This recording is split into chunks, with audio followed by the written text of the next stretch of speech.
Hi, welcome back to my channel, Brenda Buzzes Over Books.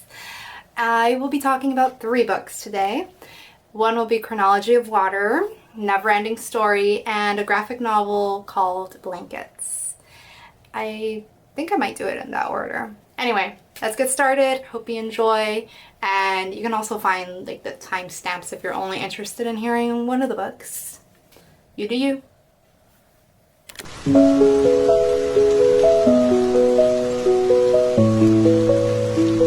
So I read a memoir called The Chronology of Water by Lidia Yuknavitch. I believe that's how you say it.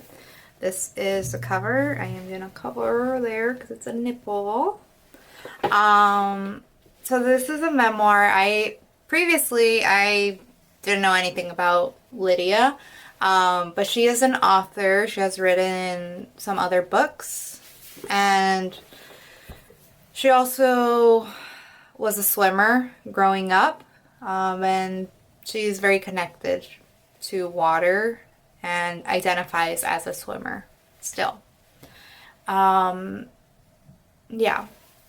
I liked the book, but I didn't love it. The first 3 chapters I absolutely loved. In the beginning I was like, this might be my favorite book, or like one of my favorites. I think I'm gonna purchase this book because I checked it out at my library. And then I kept reading and I didn't feel the same way. I think the reason is that the first 3 chapters, especially I think the first 2, it's very poetic and it has certain perspectives I haven't heard before, and that's why I was so intrigued, and the writing was very beautiful to me. And then the rest of it feels very different. It's very blunt. It's like, here is what happened to me. I mean, it is a memoir. But compared to those first three chapters, the rest is just laying it all out there, you know? And it's very casual. It's kind of like how a person would talk to you. And maybe I just like poetic writing more, or at least I did in this book. And there is a lot of cuss words in the book.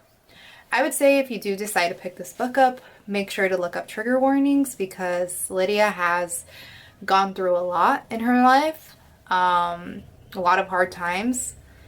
She definitely has a lot of trauma, and yeah, that's why I think she does a really good job at capturing the way she felt in that moment.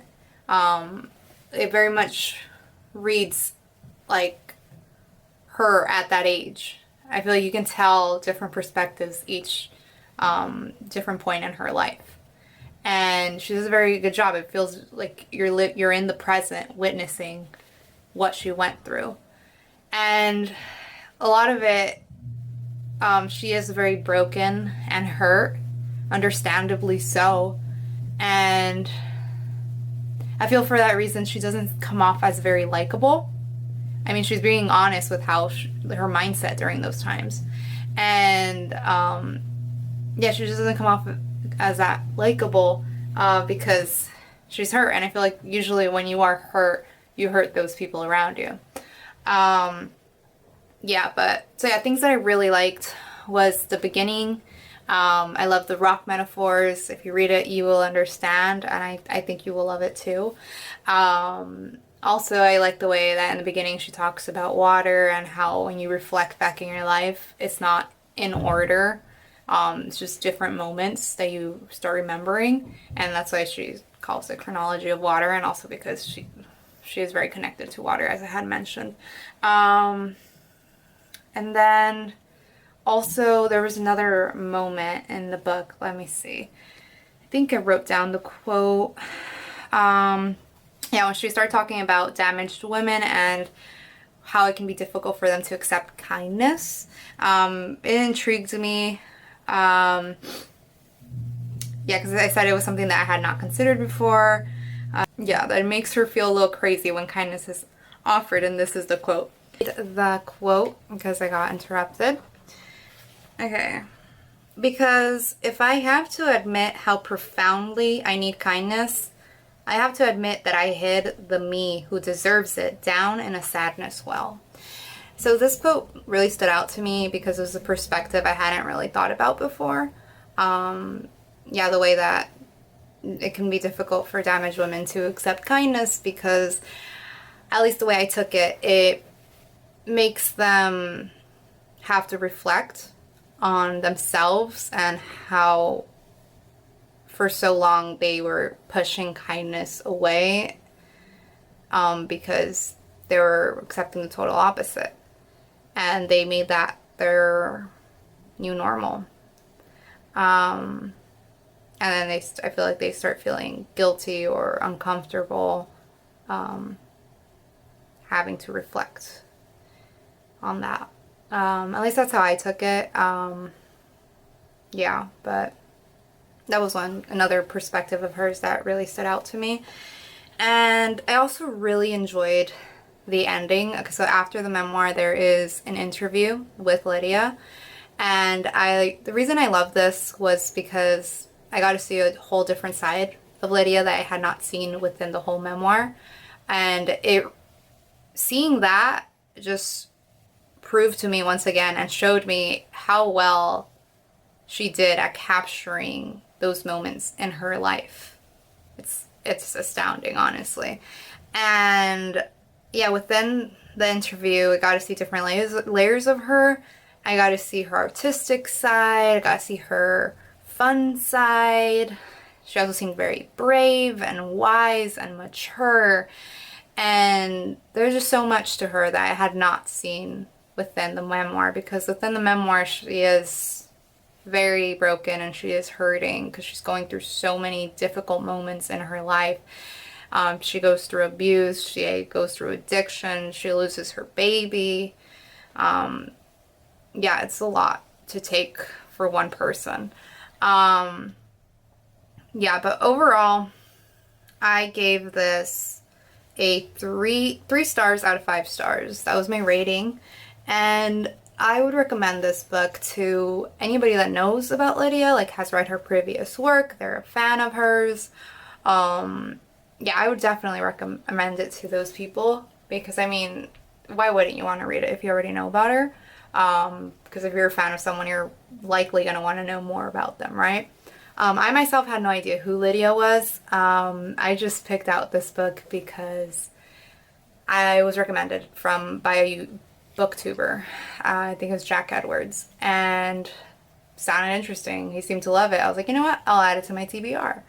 And I got around to it. And I mean, I'm happy I read it. There's moments that I really did enjoy. And I feel like it gave me a new understanding on certain topics. Yeah, and I would also recommend this to anybody who has gone through similar things as Lidia. Like I said, if that was abuse or addiction or miscarriage, then losing your baby, right?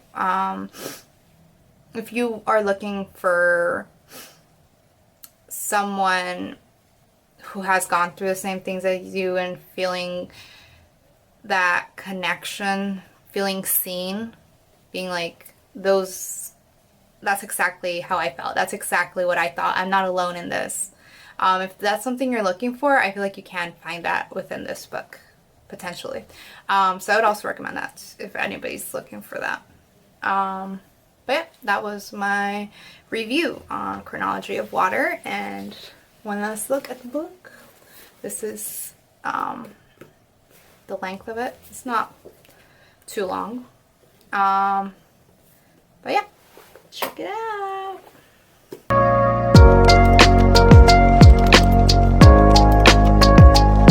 Book The Neverending Story by Michael Ende. And I love this book. I had never watched the movie before. I did start watching it a while back. I think I got maybe like 5 or 10 minutes in. And I think I just wasn't in the mood for it. But when I started this book, if I remember correctly, I was invested pretty much immediately. Like, it really takes you into the world. Yeah, if you don't know about what this story is, we follow a 12-year-old boy named Bastian, and he enters a old bookshop and he comes across this book named The Neverending Story. And he ends up reading it and he gets lost in this world. He very much likes this world more than the world he lives in. And he eventually finds himself there. I won't say too much, but that's pretty much where the story goes. And if you are looking for some escapism, pick this up. I think you will not be disappointed. I had no trouble following along. There are a lot of characters introduced, but you don't have to worry about who was that again, you know? Because I feel like very few characters come back. And it's kind of like meet somebody and then go to the next thing. Meet someone new, go to the next part of Fantastica. Yeah, Fantastica is the world within the Neverending Story. But yeah, it was really fun. There's some parts that were a bit scary, I would think, because I feel like I was able to visualize everything in my mind really, really perfectly. Yeah, I was rarely ever dreading a part of the book. I don't know if dreading, that might be too harsh of a word, but the first half of the book I loved. Absolutely loved. It very much had that magical essence to it. And when it changed for me, when it shifted, was when Bastian goes into Fantastica. And I don't think that's a spoiler. I mean, you kind of see it within, you know, the little blurb. But yeah, I didn't like it that much. Bastian becomes a bit annoying. In the beginning of the book, I liked him. He made me laugh. But when he's in Fantastica, he becomes a bit annoying, hard to stand. You'll see why. And I mean, I get it. I think it was like necessary for where I was going, but I just didn't enjoy reading it that much. And yeah, but it was still good. Also, his interactions with like the characters from the first half, like Archeryu and the Luck Dragon, they feel very casual.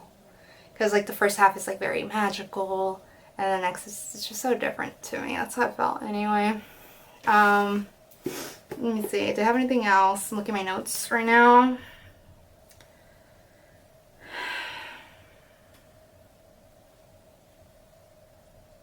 Yeah, I said first half was like a dream. Second half was a casual conversation. That's how I described it when I wrote about my thoughts for this book.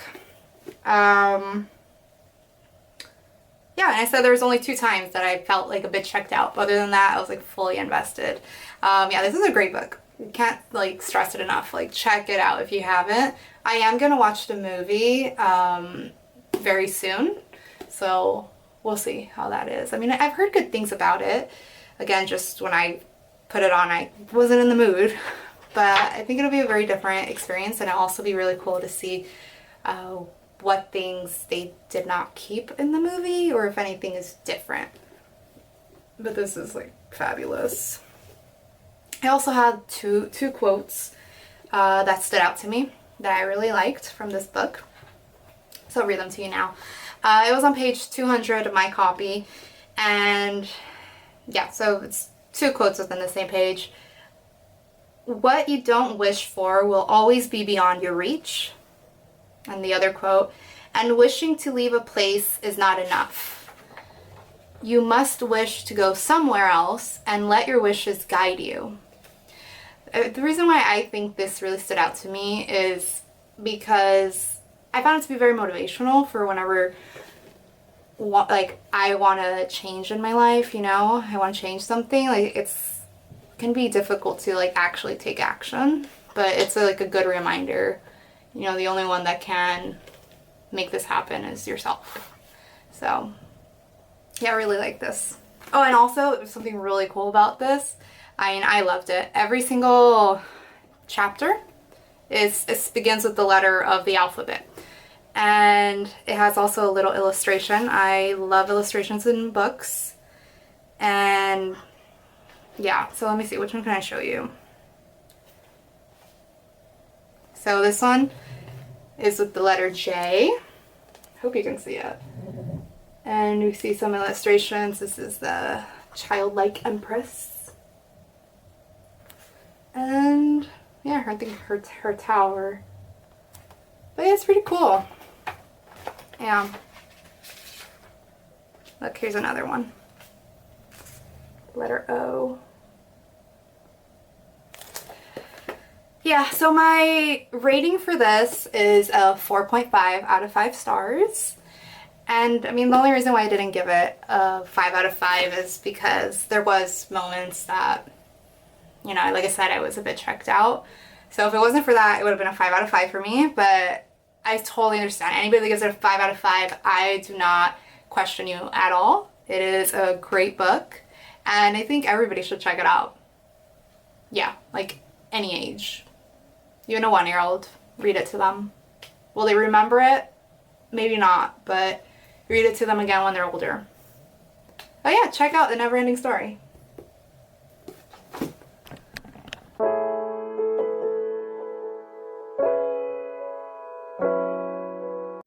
I read the graphic novel Blankets by Craig Thompson. Here's the book. It is a thick book. Pretty big. But I mean, it's a graphic novel, so yeah. It's like kind of a quick read. Yeah, I read most of it. I would say about like 500 pages or 400 on the airplane. And first of all, before I say anything else, look up trigger warnings. Okay? Because there is quite a bit. And the first chapter is super intense. I went into this not knowing at all what it was about. I was like, oh, it's like a coming of age. I think that's as much as I knew. Yeah, my boyfriend, he bought this book and he brought it along for the trip. And I was like, I needed something to do in the airplane. So I decided to read it. And yeah, because I feel like graphic novels are easier for me to read on an airplane than just like a chapter book. I just can't do a chapter book on an airplane. I've tried. I can't do it. I don't know if that'll ever change. But anyway, when I finished the first section, the first chapter, I like turned to him and told him that was a lot. Like, I want to tell him so badly, but like without spoiling things. But yeah, I also really wanted him to read the first section so we could like talk about it, but he hasn't. He's gonna read this soon and then we're gonna discuss it. Anyway, look up trigger warnings. And yeah, so it is a coming of age. It's this isn't like a memoir, and Craig talks a lot about his relationship with Christianity. He grew up in a household where his parents were very religious, and he also came from like a poor background. And yeah, there's also like other things that happen, like abuse and stuff. But yeah, I related a lot to the guilt of like sinning and just, you know, hearing a lot of these things like from the grown-ups telling you about like heaven and stuff. And yeah, I related to a lot of that. Like some of it was like, yeah, I've heard that, and some of it was like, whoa, that's like crazy to tell a child. But I mean, who knows how much of it is like word for word, you know, and some of it might just be like a little bit exaggerated, or that's just how it felt, you know, as a child. I mean, getting all this information at a very young age is like a lot for a kid to take in. Yeah, and it's also his relationship, it follows his relationship with his brother, Paul, and also his like first love. And he says, like in the end of the book, he gives information. It's like him talking about when he came up with the idea, his process with it and all that. And he says he decided to name it Blankets because he wanted to explore, you know, when you're sharing a bed for the first time with somebody, and that being his younger brother when he was, well, like when they were both kids and they shared a bed together, and then his first love when he like visited her and they like shared a bed. So it follows those two stories and it goes like back and forth. It was enjoyable to read. Again, some parts are really hard to get through. The artwork is beautiful. I liked it. I think it's very nice. I also think he did a great job at capturing like the essence of people and like movements. It felt very real to me. Some of the characters, I would just like look at them and like, I know exactly what they sound like. It was just easy to pin it down. But I think also reason for this, he says it in the end, is that he had his girlfriend and his friends, his two friends that were dating, pose for him. Because at the time when he was drawing this, he couldn't just easily look up like positions and stuff on the internet. He couldn't just do that. So he would like tell his friends like, oh, stand this way or sit this way, hug her, and then he would like draw it. They're like his models. So I was like, that's pretty cool. Yeah, and let me see. I'm gonna look at my notes again. And again, look at my beautiful Sleeping Beauty journal. I don't know, I might show this in every video or in a lot of videos. I'm just not over it. I love this journal. Yeah, it did say I felt really bad for Craig. It just seems like he had a very hard childhood. And I thought it was really sweet to find out at the end that his parents were, well, they were a bit iffy about this book in the beginning when Craig told them he's writing a book, you know, and shared it with them, because they are in the book, you know, they're mentioned a lot. And I think that they ended up being more accepting about it, and also because they saw a side of Craig that they hadn't before, so it's cool to know that they were accepting about it. They're like nice about it, I would think. I don't know. But yeah, it's cool that they got to know more about their son that they didn't at the time. So yeah. Yeah, something else I really wanted to be able to see more of, it was because, like I said, it is his relationship, well, his relationship with God and Christianity is heavily mentioned in this book. It's a big theme. And since the beginning of the book, I was like, okay, this has to be like he's gonna move away from it or see it in a new lens, which I was correct. And spoiler, I mean, I'm pretty sure you guys would come to that conclusion too. And yeah, so we don't get to see all the details, like all the process of that, you know, when those ideas started coming to his head and all that, and then him trying to navigate it. I really wanted to see that, and it's kind of just like a time jump. And then we get a little bit of information, but not as much as I wanted. So that was something I was a bit bummed out about, but it's okay. It's okay. But yeah, and I'm going to show you some of the illustrations. Let's see. So here's one where he like shares his bed with his brother, and they would play games, like pretend and all that. They would pretend they were on a ship. I thought that was really cool. Here's more of it, of them pretending. There's a shark there.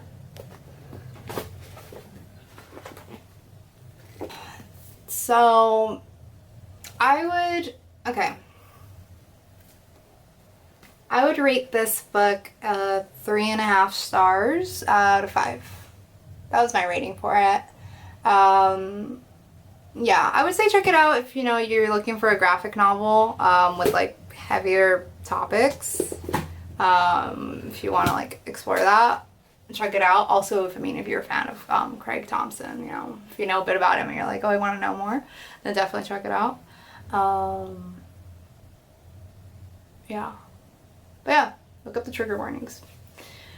Yeah.